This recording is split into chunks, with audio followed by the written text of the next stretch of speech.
नमस्कार, आप live cities देख रहे हैं। मैं हूं जय शुक्ला। बिहार में मजदूर का बेटा अगर पढ़ाई लिखाई करने के बाद स्कूल जाने के बाद भी अगर मजदूरी ही करता है तो फिर ऐसे शिक्षकों पर करोड़ों रुपए खर्च क्यों किए जा रहे हैं? बिहार में ये एक बड़ा सवाल, और ये सवाल किसने किया है आप सुनेंगे तो आश्चर्य नहीं होगा। शिक्षा विभाग के अपर मुख्य सचिव के पाठक इन दिनों लगातार बिहार के कई जिलों में दौरा कर रहे हैं। पूर्वी और पश्चिमी चंपारण में भी उन्होंने शुक्रवार को दौरा किया और कई स्कूलों की छानबीन की। इसके साथ ही शिक्षकों का प्रशिक्षण जहां चल रहा है उस डाइट केंद्र का भी उन्होंने जायजा लिया। इस दौरान के पाठक ने शिक्षकों को समझाते हुए खड़े खड़े खरे अंदाज में कह दिया। और क्या कहा आपको पता है? के पाठक ने जो बातें कही वो बातें वाकई में गंभीर बातें हैं और इस बात पर विचार करना चाहिए शिक्षकों को भी और बिहार के लोगों को भी।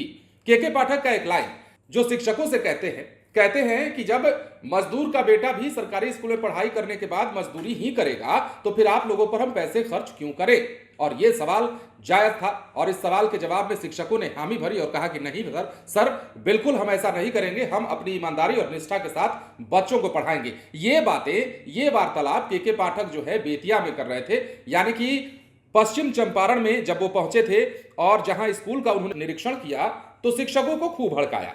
उन्होंने शिक्षा में सुधार लाने की बात कही और यह भी कहा कि शिक्षा में सुधार तभी संभव होगा जब शिक्षकों का सहयोग मिलेगा, स्कूल समय से चलेगा और कक्षाएं पूरी होंगी। हम सबको अनुशासित तरीके से ये तमाम कार्य जो है वो करने हैं। राज्यकर्मी का दर्जा अगर आपको चाहिए तो 8 घंटे की ड्यूटी आपको करनी होगी। के पाठक ने इस दौरान कई बातें कही। बिहार में जो नियोजित शिक्षक रह गए हैं, देखिए जिन्होंने बीपीएससी की परीक्षा दे दी है, पास हो गए हैं, वो तो अब राज्यकर्मी कहलाएंगे। लेकिन वैसे नियोजित शिक्षक जो अभी तक राज्यकर्मी का दर्जा दिए जाने की मांग पर टिके हुए हैं, या फिर यूं कहें कि वो एक छोटी सी परीक्षा जो सरकार लेना चाहती है उसके भरोसे बैठे हुए हैं, उनके लिए के पाठक ने कहा कि अगर आप 8 घंटे ड्यूटी नहीं करेंगे, आप बच्चों को ईमानदारी और निष्ठापूर्वक नहीं पढ़ाएंगे तो आप नियोजित शिक्षक नहीं, आप राज्यकर्मी आपकी जगह नहीं बन पाएंगे। उन्होंने ये साफ लहजे में कहा। ये बात भी उन्होंने कही। शिक्षकों से काफी सारी बातें कही और आप देख रहे हैं कि के पाठक जहां भी पहुंच रहे हैं स्कूल के हर विभाग की जानकारी ले रहे हैं, निरीक्षण कर रहे हैं, चाहे वो किचन हो स्कूल का, चाहे शौचालय हो, चाहे प्लेग्राउंड हो या फिर अन्य व्यवस्थाएं हो, तमाम चीजें देख रहे हैं। और जब बेतिया में के पाठक पहुंचे थे तो देखिए दल बल के साथ बेतिया पहुंचे के पाठक ने कुमार बाग डाइट का भी निरीक्षण किया। कहा कि किसी तरह की कोताही बर्दाश्त नहीं करेंगे।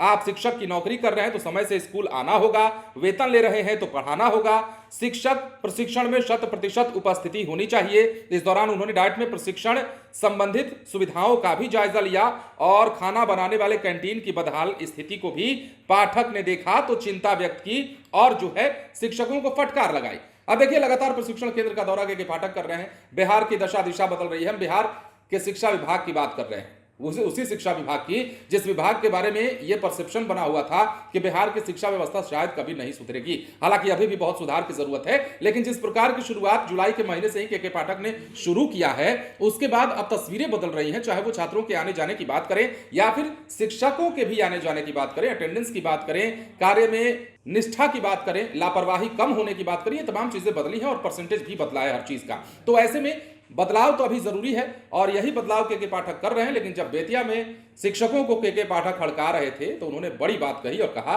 कि बिहार में मजदूर का बेटा अब मजदूर नहीं बनना चाहिए। बने रहें लाइव सिटीज के साथ। जब तक आपने हमारे चैनल को सब्सक्राइब नहीं किया है तो सब्सक्राइब कर लीजिए। धन्यवाद।